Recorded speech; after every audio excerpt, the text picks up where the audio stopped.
it's wonderful. I'm so grateful for this opportunity to have a chat with you and ask about, should I say, stories, which are so important in astrology, shamanism, and these days as well.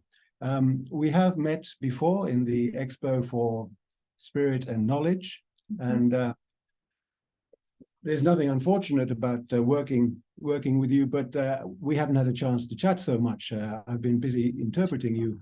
I've very much enjoyed so many of your interviews in the internet, and I must say today is a day of gratitude, because I can see that as you see, as I've been listening to you and your stories and your very enlightening interviews with several different people, I've actually hoped, while I've been listening, that one day I could interview you myself. So this is a day of happiness. Oh, thank you. Manifestation working. Thank you. Thank you so much. Thank you. Thank you. So your curriculum vitae is so large and extensive. Would you mind if I gave you the word to introduce in some way the best you wish? To introduce myself. You want me to introduce myself? Okay. Well, I became an astrologer. I'm Finnish born and French. My mother was French, my father Finnish. And I was born in Helsinki, and I became an astrologer at the age of 14. I told my parents, I am going to be an astrologer, and they're like, "What the hell?" you know.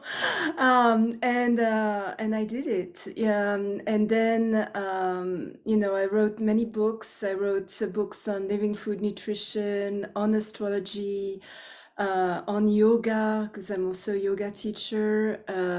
I also wrote books, I don't even remember anymore, spiritual novels, I mean, all sorts of different books. And I was very lucky to be able to do that, because mostly when writers start to write, they write in just one topic, and they are stuck on that topic. And I was able to express my multidimensionality. And I've lived in, I think, 7 or 8 countries on 3 continents. And I'm also a shaman initiated by the Keros in Peru. And I have a school, a shamanic school of shamanic, the Yangamuna Yachai School of Shamanic Studies that I do online. And I do conferences. I have a YouTube channel, Michelle Karen, Astrologer Shaman. And, mostly my work is really about self-development. That's what I'm really interested in, becoming enlightened, growing, becoming better human beings. And for me, spirituality should be practical. It should be something that we can apply to our daily life that really helps us be happier, more healthy, more joyful, and more grounded also. So that's a short version of my. Thank you so much. Yes, and there's so much that you have left out, but perhaps we will get to all that in this time that we have. I'll try to make it as concise as possible. You could justifiably be called quantum astrology shaman goddess, as a goddess.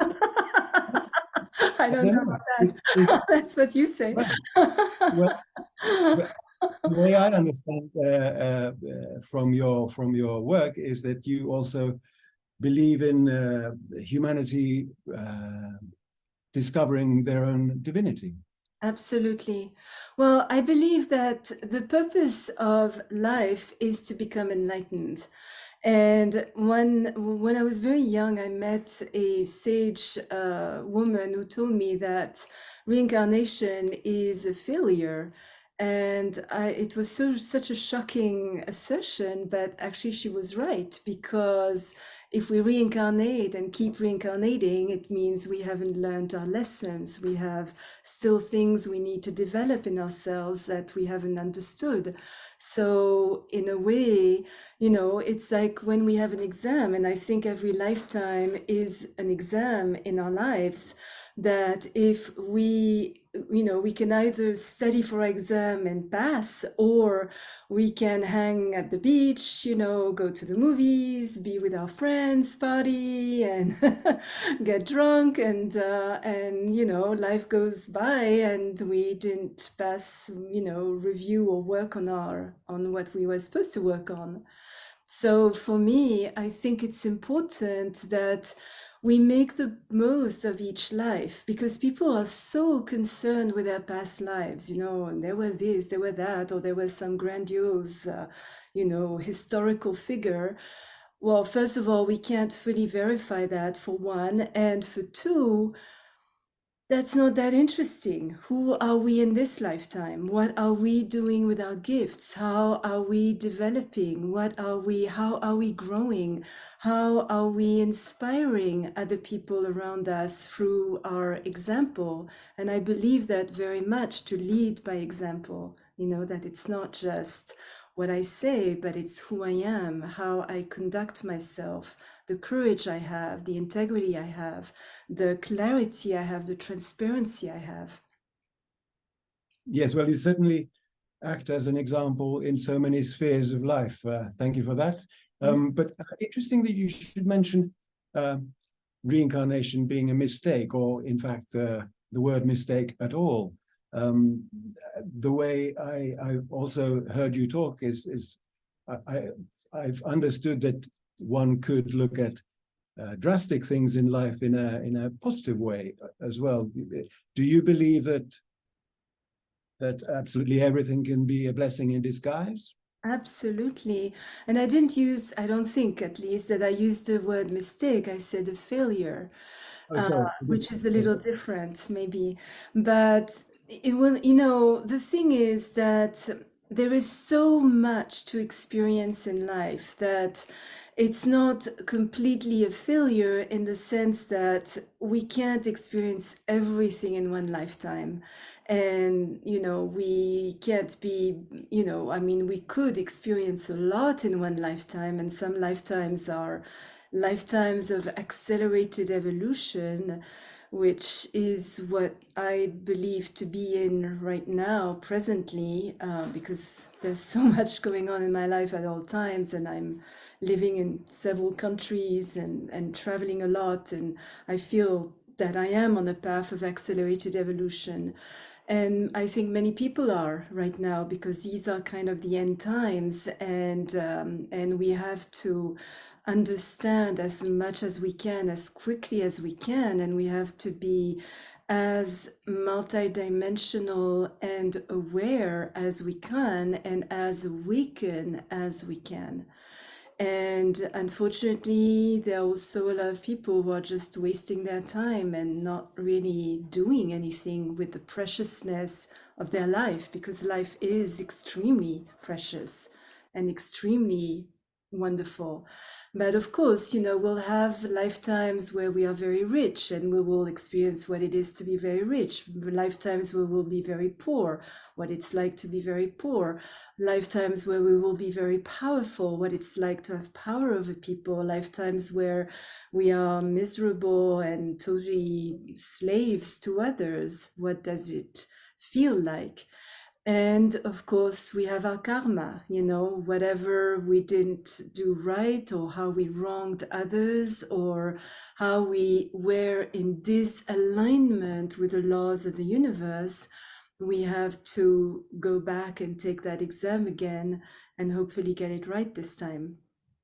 Do you mean that to be able to best benefit from our lives each time, we should awaken to the idea of our lives being more spiritual than often maybe the media lets us know? Certainly spiritual, in the sense that every action has a reaction. Everything we do has meaning. Everything we do has repercussions. And we are not isolated from each other. And we can't, we can't have our right hand do something and our left hand do something else. We really need to have as much integrity as possible, knowing that we are being watched. I think the divine around us, in us, and I believe in the goddess. I believe that we are in a purposeful world, that things are not random, things did not just happen. They were created, and they were created with a very specific consciousness and intention, and that this is a consciousness we need to honor and know that whatever we do, even if we do it in the secrecy of our own room, is known on some level in the universe, and has effects, ripple effects in the universe.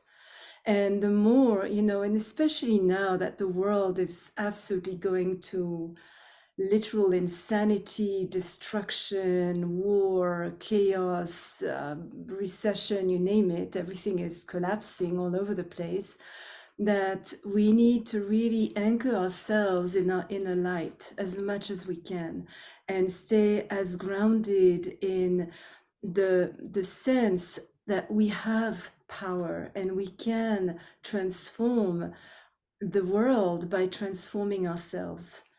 I learned a lot from the Keros, the tribe in Peru, the shamans in Peru, and they laugh actually when we talk about protection, because they say, well, why would you want to protect yourself from yourself? Because everything I see in the world is a reflection of me. So if there's something I don't like in the world, then I need to change myself. I don't need to go out and change the world. And that's the mistake I think a lot of people are doing, that we think, if we change a president, if we change a government, if we change countries, if we change jobs, things are going to get better. Well, maybe they will be a little better, but the truth is we still have to change ourselves. And I think that's the big drama of these times, is that we're so looking outside of us that we forget to look inside of us. And that's why also I created my YouTube channel, because I wanted to show, I really wanted to show astrology as a tool for everyday living, for something. There are days that are more conducive to being quiet, laying low. There are days that are more conducive to being outspoken. There are some days that are better for relationships, some days that are better for focusing on our ambitions.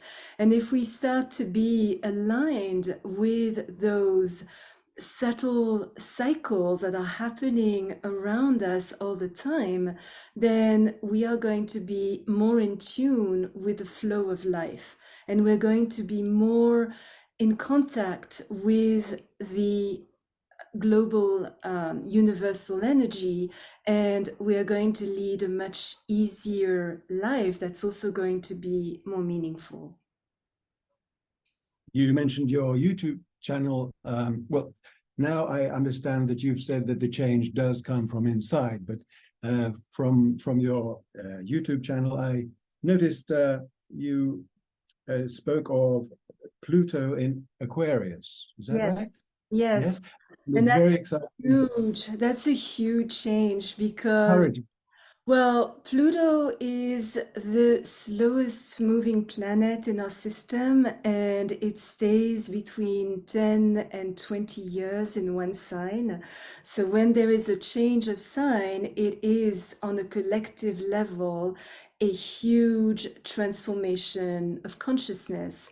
And Pluto is the planet of Scorpio, the ruler of Scorpio. And Pluto has to do with going into the inner world. It has to go in the underworld even. It has to do with the depths of our emotions. It has to do with passion, intensity, death, transformation, dreams. Shamanism is ruled by Pluto. And Pluto is also the great destroyer. Like death is the ultimate destruction, but death leads to rebirth, and we have to die in order to be reborn. So Pluto is a planet that is very volcanic. You know, to me, it's like the lava of the volcano that's been, you know, inside the volcano and all of a sudden erupts and creates destruction all around with this intense fire. But it's also a necessary purging, cleansing of the old in order for the new to come alive. And once it comes into Aquarius, so we already had like 2 months of this in 2023. In May, June, we had just a little glimpse of that. And Aquarius is pretty much the sign that's the furthest away from Pluto, in the sense that Aquarius is an air sign, not like water, like Scorpio, and it is about communication. It is about fraternity. It is about sisterhood, brotherhood. It's about humanity. It's about big ideas, you know, and it's not so much about personal emotions. So as Pluto is going to enter again it went back into Capricorn this last part of this last half of 2023, and it's going to enter Aquarius again in January 2024, and it will stay there this time for about 9 months, and then we will have another 2 months, 3 months of Pluto in a Capricorn at the end of next year, and then in 2025 it's going to be full-blown there for the next 20 years. So Pluto in Aquarius is going to bring some very interesting issues. First of all, I have every trust that it's going to be power to the people, and the people are going to start realizing, you know, waking up first of all, and start realizing that we can't necessarily rely on governments and authority, that we have to take things in our own hands. It's a revolutionary sign, Aquarius, and it's also, I believe, the prophecy that is in South America that, you know, when the eagle and the condor will fly together, the world will be at peace, meaning when north and south, when the mind and the heart will come together, the world will be at peace. But also it's about, we are the ones we've been waiting for. And that is very, very strongly expressed in Pluto entering Aquarius. We are the ones we've been waiting for. Now it's time for the people to wake up. And I think so many people around the world are waking up and realizing this cannot go on the way it is. But there will be issues around two main problems, I think. AI is going to be one, and everything having to do with electronics, the internet, and how we are dominated by the internet. So, of course, every modern technology has a good side, but it also has a very, you know, evil side or difficult side, depending on how we use it. And now, I mean, I'm in Helsinki right now, but I go on the train, and I mean, nobody's talking to each other. Nobody's even looking at each other. Everybody is on their phone, and it's unbelievable. You know, I'm probably the only one looking out the window and looking at people because I'm always interested in people, but everybody else is. So I know the Finns are not always, you know, we're not always very sociable. And we don't necessarily like talking to strangers, but still, you know, it would be at least look out the window, you know, And especially the train in Helsinki is so nice. You go through lakes and the Baltic Sea, and it's just there's beautiful scenery. So, but that's the reality. And then you see people going to a restaurant together, and then they are just looking at their phone. They're not even talking to each other. And I'm thinking, well, what's the point of going out to a restaurant together if you're just not going to talk to each other? And children are being brought up by movies and what they find on the internet. And of course, there's a lot of predators on the internet, and a lot of children get caught by people pretending they are what they're not. And that's a tragedy. That's really a tragedy. So that is going to come. And also, of course, robots, that's another issue, where does it stop? And those robots have so much intelligence that they will be able to rule the planet very quickly, but they are devoid of a soul and devoid of a heart. And that, when you have pure intelligence without the soul and the heart and the compassion and the empathy, what happens? And that can be an extremely, extremely dangerous situation. So that's going to be one big issue. And the other big issue, I think, is going to be everything having to do with extraterrestrial activity, which already, I mean, this has always been, it's been around for over 17,000 years. And, there's been ETs among us for a very long time who have, and there's the good ones, but there's also the evil ones. And we have to be very aware that not all ETs are good and not all ETs are bad either. But we have to have extraordinary discernment. And I think, part of all the dramas that are happening right now are also caused by an extraterrestrial war that's going on above our heads, and that we are the trophy of humanity is. So these are so we are going, but on the other hand, with Pluto in Aquarius, I also believe that there's going to be more and more like-spirited people coming together. The concept of villages that we had in ancient times is going to come together again, because we need solidarity with people who are like-spirited, people who have the same beliefs we have, people who are supportive of a common vision, and that we are coming together to build a better world. And there are also incredible initiatives happening on planet Earth right now that we don't necessarily talk about, but people, creating their organic gardens, people, learning how to survive in nature, people learning how to harness the powers of nature, and there are incredible inventions also that, we are so focused on the negative that we forget all the amazing people who are alive on planet Earth right now and who are contributing to creating the world we wish to see. And that's also a very big teaching of shamanism, is that we need to dream the world we want into being. And the more we focus on the negative, the more we're going to attract the negative, the more we are reinforcing the negative. That's why I ditched my TV like a long time ago. In my early 20s, I was like, that's it, I'm done. My father was a journalist for Helsingin Sanomat, so we were like brought up in my house, everything was happening when I was growing up. It was like revolutions, changes of heads of states, wars. It was always happening in our living room.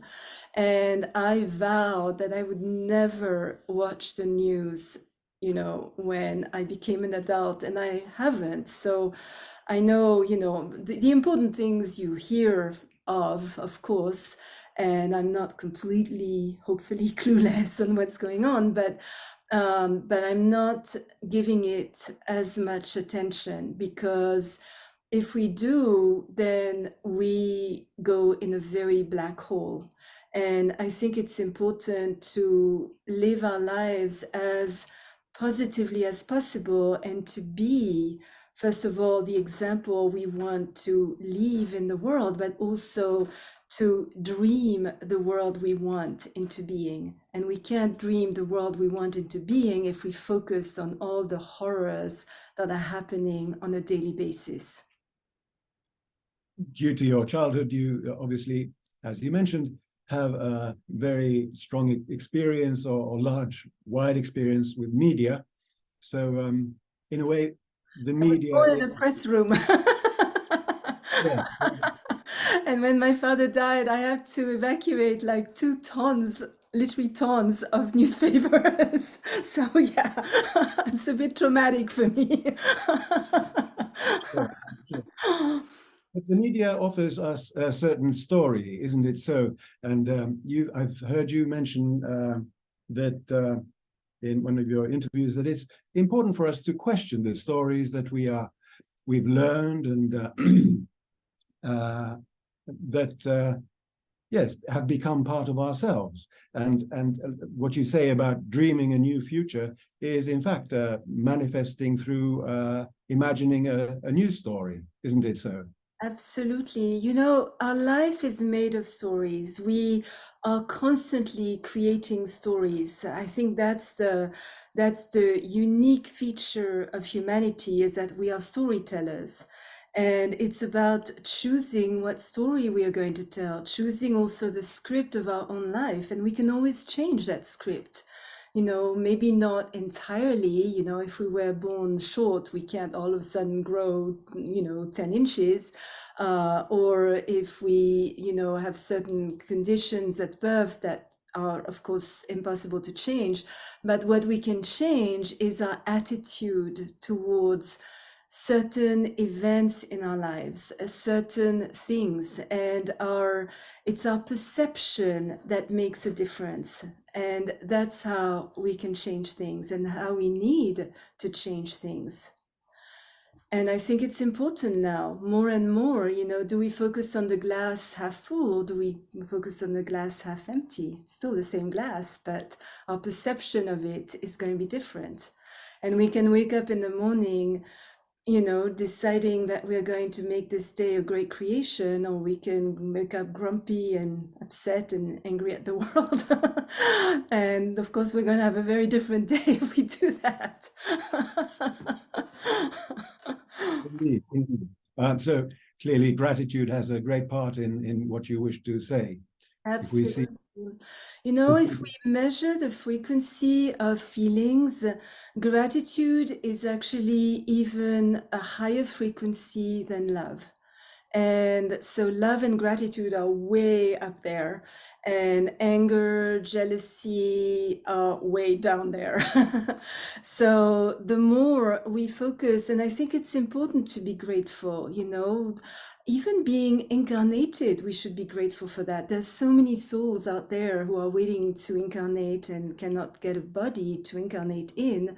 And I think it's very, very important that we focus, we keep a gratitude journal. Like every day, write 5 things you're grateful for.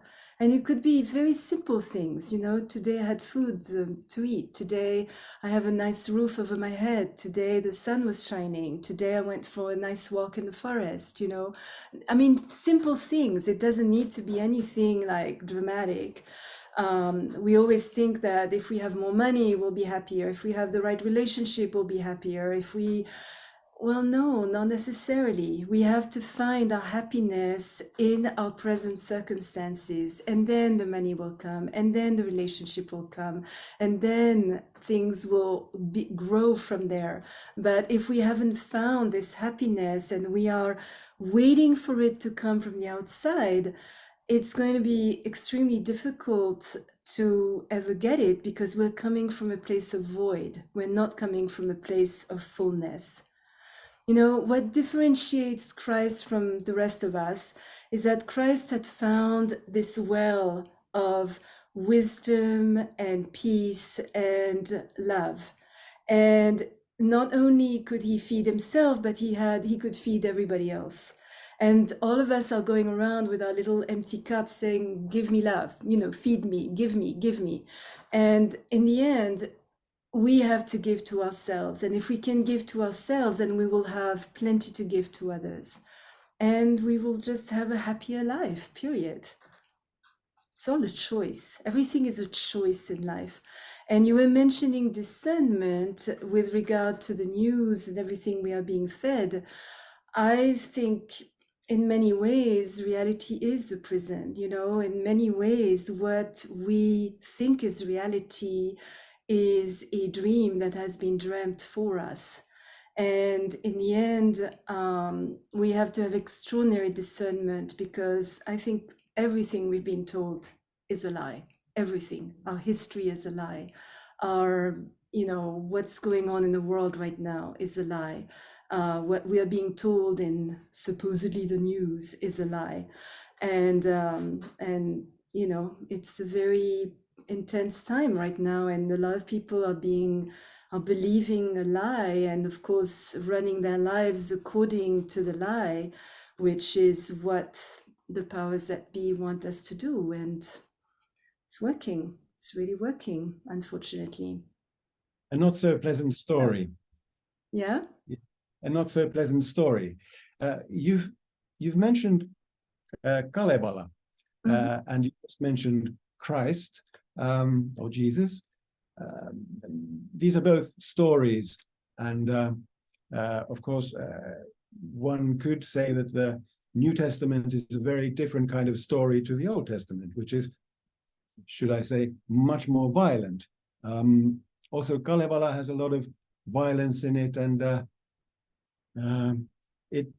what do you think?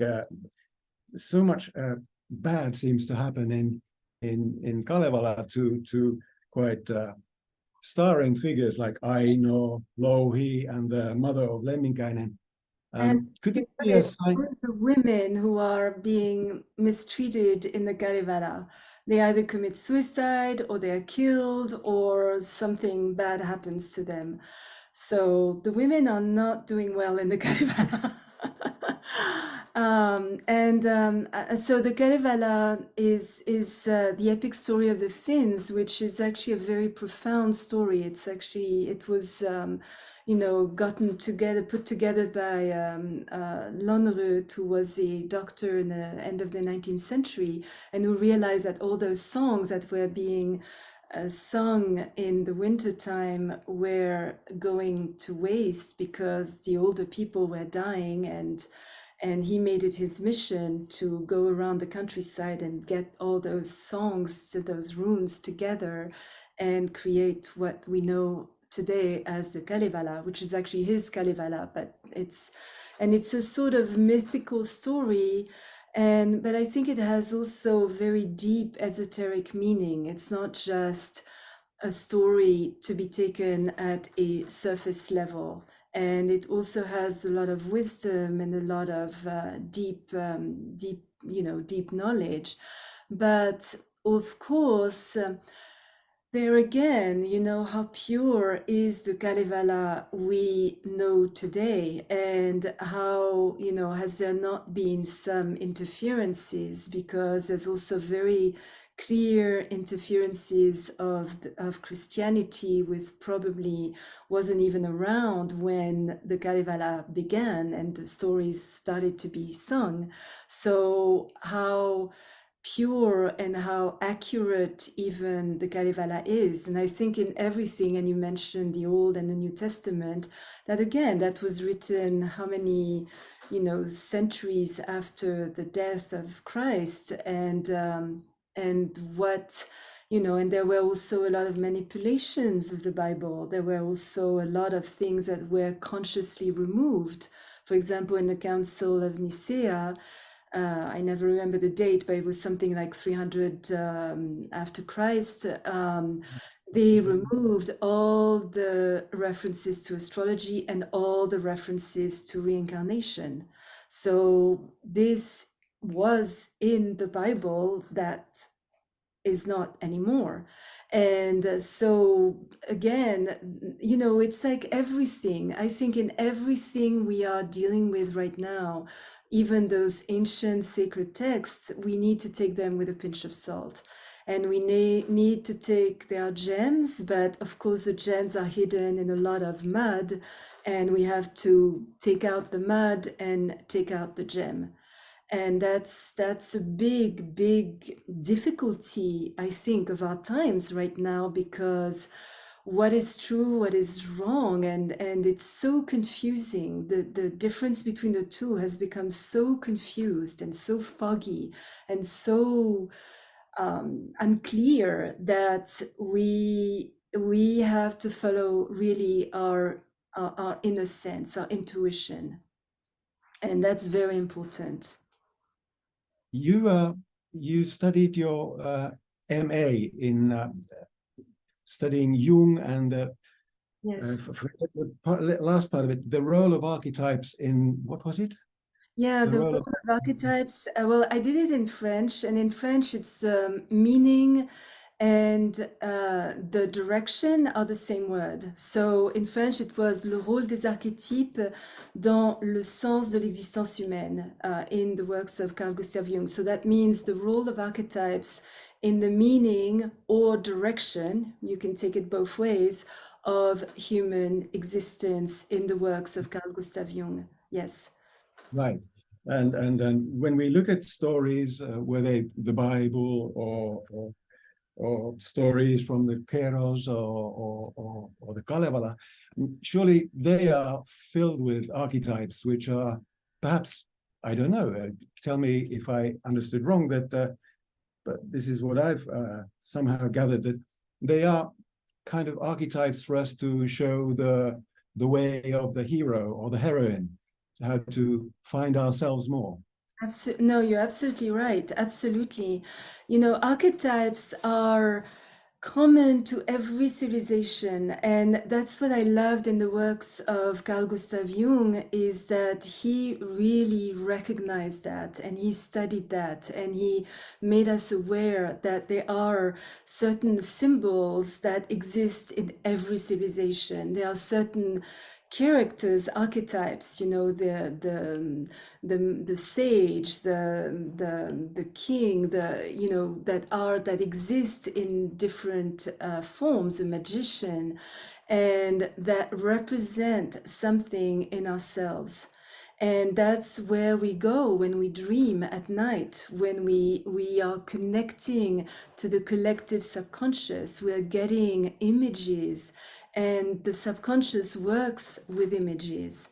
And that's also how we can communicate with animals effectively, is through images, not words. But I mean, they end up understanding words by being with us, like a baby learns a language by being in a family who speaks that language. But we communicate mainly through images. And images give, you know, have an emotion associated with them, and they also give their own meaning. And that's why I think it's very important to study fairy tales and to study legends. I think that's one of the tragedies of our time, is that we don't read fairy tales to children anymore, and we put them in front of a Disney movie, which is full of subliminal images, and we're not, you know, telling them the true stories. The grim fairy tales, they are very grim, actually. You know, and they're pretty intense and violent, but they give a very strong psychic basis to children between right and wrong, good and evil.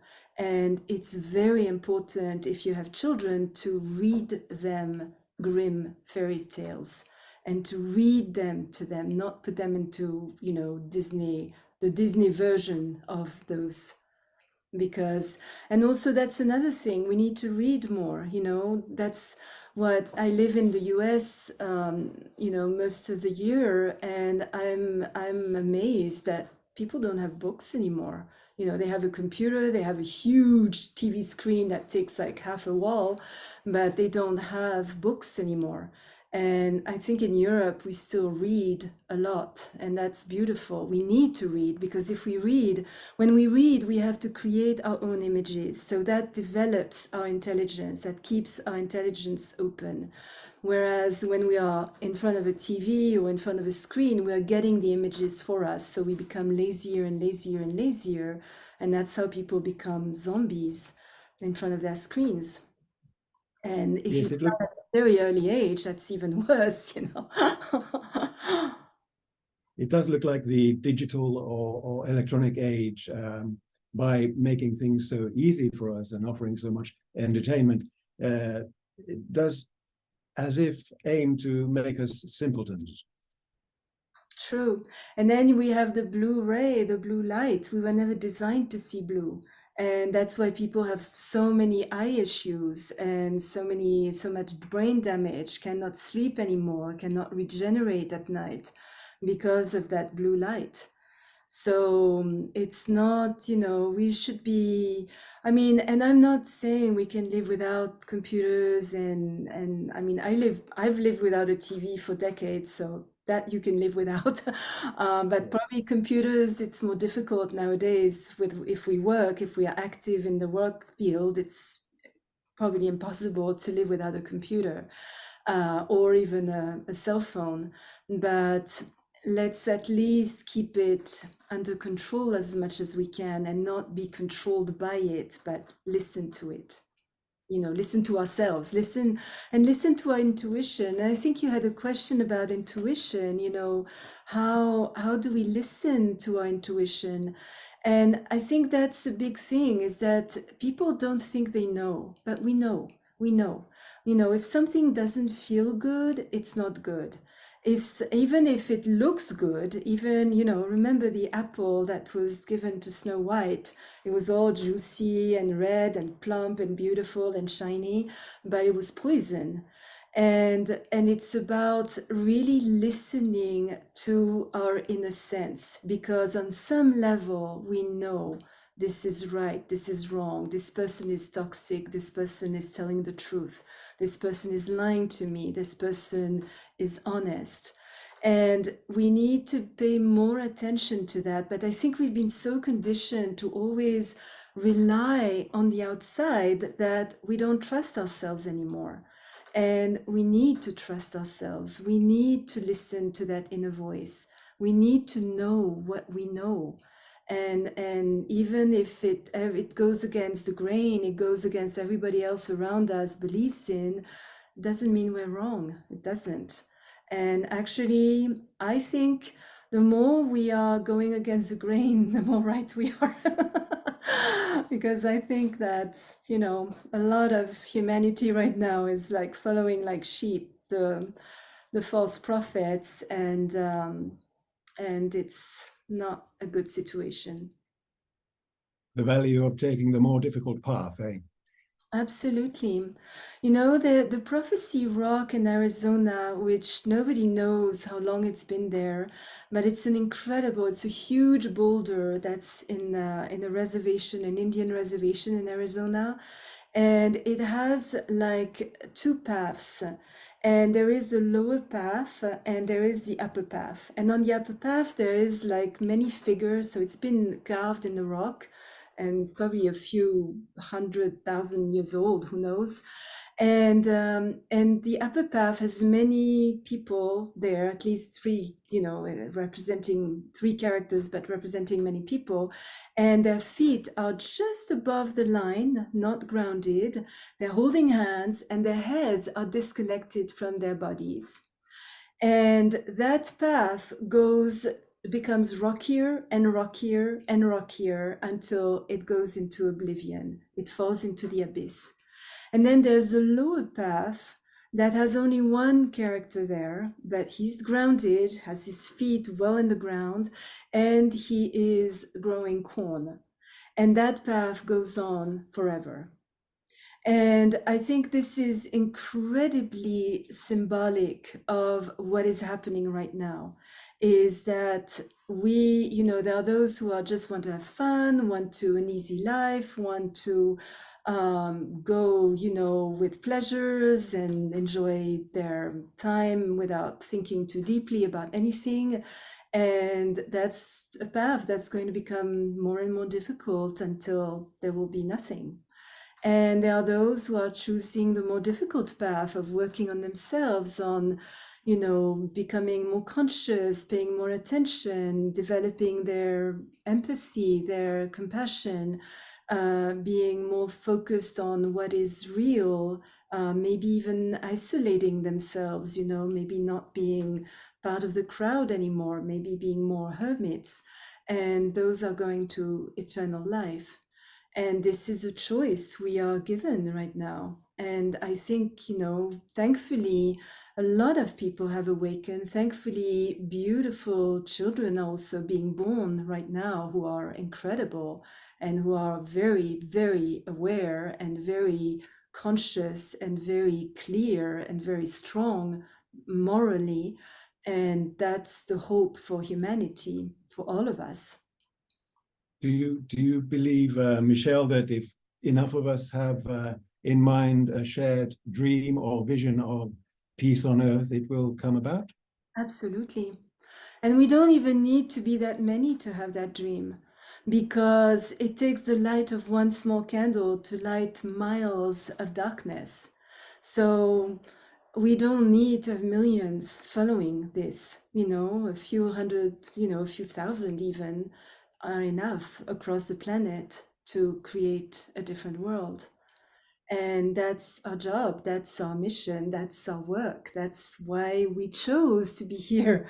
I have my friends say, "Really? Did we choose to be here?" I said, "Yes, we did." But we knew what was coming, and we knew we also had the inner resources to make something good out of painful, difficult circumstances. So the time is now, and we really need to remember that we are powerful. We are not powerless. We don't need to be enslaved by, the powers that be. We have the capacity, no matter what our circumstances are, we have the capacity to adopt a perception of life around us and the life we were given in a way that helps us rather than hinders us. And I think it's very, very important that we do that more than ever right now, especially in light of recent events that are happening in the Middle East, in Ukraine, and everywhere. Everywhere. It's actually happening everywhere, not just in those areas. It's just more, Yeah, so it's sorry. more visible there. You mentioned in your video on Pluto in Aquarius the fact that old structures will crumble, and you also mentioned that it's the dawning of the time of the archetype of was it great man from the I-Ching? Absolutely. Could you relate a bit more about this figure, surely not limited to sex? No, no, the great man, that's how the Chinese oracle talks about it, the I-Ching, but it is the book of change, a Chinese book of change. But the great man is the great human being. It's a human being who has understood its greatness and its power and is using it wisely. And so and I'm glad you mentioned the I-Ching, because I love the I-Ching. I don't consult it very often. Oh, you have it. Good. I honestly, I don't, I only consult it for very important questions that I may have. So that's maybe once a year, sometimes once every 2 or 3 years. But the answers are always so deep and accurate and transformative. And what I like about it, it's not just giving an answer, it's also showing a path of action and the behavior we need to have in any given circumstance, and how to shift with that and move with that and evolve with that, and what the outcome can be. So yes, this is a time, and I think Pluto in Aquarius is really pointing in a positive way to that. That Aquarius, if you look at the zodiac, all the signs are represented by animals except Libra, which is the scales, an object. And we have only 3 human figures. We have Gemini, the twins, we have Virgo, the Virgin, and we have Aquarius, the grown man who is pouring this water of knowledge unto humanity. And actually, Aquarius is the only complete human being, you know, in its adult form, really. So Pluto, which has to do with, as I said, transformation, depth, and intensity, is very much the planet of not leaving any stone unturned. So this is our time now to really come to maturity as humans. And we come to humanity by embodying our wisdom, knowing who we are, working on ourselves. And that's why I created this YouTube channel, because I really don't see astrology so much as a predictive science. Of course, we can do predictions with astrology, but I don't think this is the most important aspect of astrology. To me, the most important aspect of astrology is that astrology gives us the tools and the understanding to become better human beings. And that's also the purpose of the I-Ching, is to help us become the great man, woman, human. I think we can replace man by human in that case. Just out of curiosity, of course I'm curious all the time, but because of the I-Ching and Jung being strong interests to you, do you have anything? I mean, do you use the tarot deck at all? I do, yeah. I use I like the Rider-Waite tarot deck. Yes, I do use it, the tarot, absolutely. And I've used it for a very long time. I think, the tarot can also give us immediate answers to questions, and can also help us understand hidden aspects of a situation that we are dealing with. So again, it's a tool of wisdom. And if you look at the 21, actually the 22, because it starts with 0 to 21, major arcanas, they are all archetypes. We have the archetype of the Empress, we have the archetype of the Fool, we have the archetype of the sun, the magician, etc., the high priestess. So these are all archetypes that are, again, the tarot goes back, way, way back. We don't even know really the origin of the tarot. But I don't like so much the modern tarots. Like I've used also the Crowley tarot, which is, of course, Crowley was a big black magician, and I find that tarot to be useful, but also extremely exhausting to use. It has, because the lady, I don't remember her name, who designed the cards was actually not a black magician herself, and she was actually sort of neutralizing the black magic of Aleister Crowley. But so there is deep esoteric significance in that tarot, but I don't really use it anymore because it's just exhausting, physically exhausting to read. But the Rider-Waite tarot I love.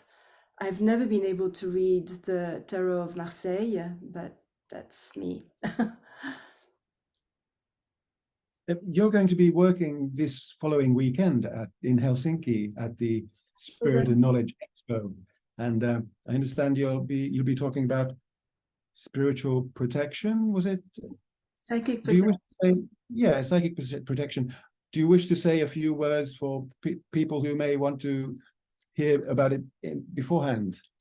Yeah, well, I think that yes, I have two things. I will be talking Saturday on tools of psychic protection and also of on dreams, the importance of dreams and how to understand our dreams. So, tools of psychic protections. This is something that I developed, that I think is important at this time because there is a lot of aggression and, there's a lot of entities flying around. There's a lot of, as I said, evil ETs. People do black magic. I don't understand why, but they do. They watch horror movies. There's a lot. There's a lot going on. Subliminal images. There's a lot that we are bombarded with. A lot of toxic, negative energy that can affect people who are sensitive and can start to interfere with their lives in pretty dramatic ways. So there are ways to protect ourselves, physical ways, like for example, algis. That's the rune of protection against the evilest of evil. So that's already a good thing we can put in our windows to protect ourselves from negative interferences. But also, there's of course stones we can use, there's bells, there is chanting, there's prayer. I will explain all of that in my workshop, but ultimately, I think it's our own frequency, that does attract or detract certain elements in our lives. And it's important that we have order in our home, that we don't live in clutter and places that are disgusting, that, even if we don't have a lot of money, we can still keep our place clean and orderly, and that's important. But it's also how we nourish ourselves, the foods we eat, how much water we drink, because we can also, and also the habits we have. You can also get entities through sex, you can get entities through alcohol, through drugs. And it's important to have, I'm not saying never have a glass of wine ever. I'm not saying that. I say, I don't say become a monk. But it's about being conscious and knowing, and also raising our frequency in the sense of developing our consciousness as much as possible, focusing on good thoughts, being happy. Happiness is also high up on the vibrational scale. Being joyful. Children laugh 40 times a day. As adults, if we laugh once a year, we're lucky. And I think that's a sign of enlightenment, to laugh a lot. We need to laugh. We need to be joyful. We need to see life in a as positive way as possible. And that's also part of how we can protect ourselves. But in my workshop, I will give like very specific things you can do in your daily life that will bring an element of protection in your life. Wonderful, wonderful. I'm sure many people are looking forward to that. You mentioned stories, how there's lots of horror films that people watch these days. So those can be very frightening stories. You mentioned at the end of at least all the ones I've heard, at the end of your videos, you say, choose your battles, walk in beauty. So that way, could one understand that we can, by choosing beautiful stories in our life and living one, or imagining one to be our life, protect ourselves very well as well. Absolutely. And choose your battles. What I mean by that is that not every battle is ours to fight. There are some, we need to choose where do we put our energy. And there are some things where we can spend a lot of time, money, and energy fighting something. And in the end, is it that important? and we need to discern what is really important for our growth and our development, and what is, it's not that important. And walk in beauty, that's one of the principles of shamanism that I teach my students, because walking in beauty, it means being a place of grace, a place of peace, a place of joy, and that we lead by example. And I believe that so much more than pounding people's heads with truths that they are maybe not ready to accept or not even willing to hear. And in the end, we want to be an example in the sense that if we walk as an example, if we live, we walk our talk, and we are authentic, and we are in integrity, and we are happy and reasonably doing well, then people will come to us and say, well, what's your secret? What are you doing to be like that? And that's how you win, because they started to ask themselves questions. How is this person doing okay when everything else is going to shambles, and you want it to come from the people. You don't want you to be the one telling them this is what you need to do and this is how to do it. And because who are we to judge? We can't judge anybody. We don't know the circumstances of other people. We don't know where they're coming from. We don't even know what they incarnated for, and that's not ours to know. But choosing our battles is very, very important. There are we can give ourselves to so many causes these days, and we can fight until doomsday for so many things. And in the end, what is really, really important to us personally, and thankfully everybody has different focuses. Not everybody is having to fight a war, and not everybody is having to fight certain dramatic circumstances, and others are. But we need to keep in where we are. It doesn't mean we're not solidary of others, but we need to choose what we are solidary of. Michelle, this has been a wonderful, almost an hour already, if not more. I need to be mindful of your valuable time. Thank you so much for this really thrilling, so joyous experience of having this conversation with you. There are so many items and stories in your life that I haven't even touched upon in this conversation, but I should say to all the viewers that in your pages, michelkarén.com, there are many really interesting interviews that people can update their story bank of Michel Karén. They're really exciting and inspiring. Thank you so much for this conversation. It's a dream. Were great. So thank you for your questions, because they were really very, very meaningful. So thank you. Before we finish, may I ask 3 things that you'd like to give as concise advice to how to deal with living in beauty? Living in beauty. 3 things. What can I say? Well, I think first of all, be peaceful. I think that's very important. Not take things personally, and be as loving as possible and kind. I think kindness is very important. To be kind, loving, compassionate. Well, that's more than 3. But mostly, and try not to judge. That's very important, because we don't know. We really don't know. And it always comes back, doesn't it? Boomerangs on us. Yeah, and gratitude. I think having gratitude for everything we have, even if we don't have much, if you have gratitude even for the little you think you have, the little is going to grow and grow and grow. But if we don't have gratitude for the lot we have, it's going to shrink and die.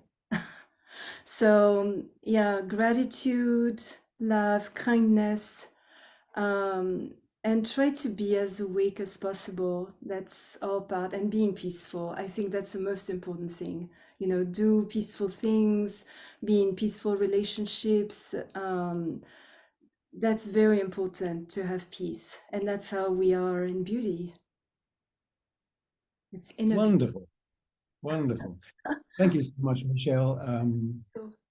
I wish you a wonderful expo in the weekend and a very joyous autumn. You I too. look forward to Thank you seeing you so again. much. Thank you so much, Juha. I really enjoyed this interview. So thank you for having insisted, because you did insist to get it, and I thank you for that. Very stubborn of me. Thank you for giving in. Thank you. All right. Thank you so much. Bye-bye. All right.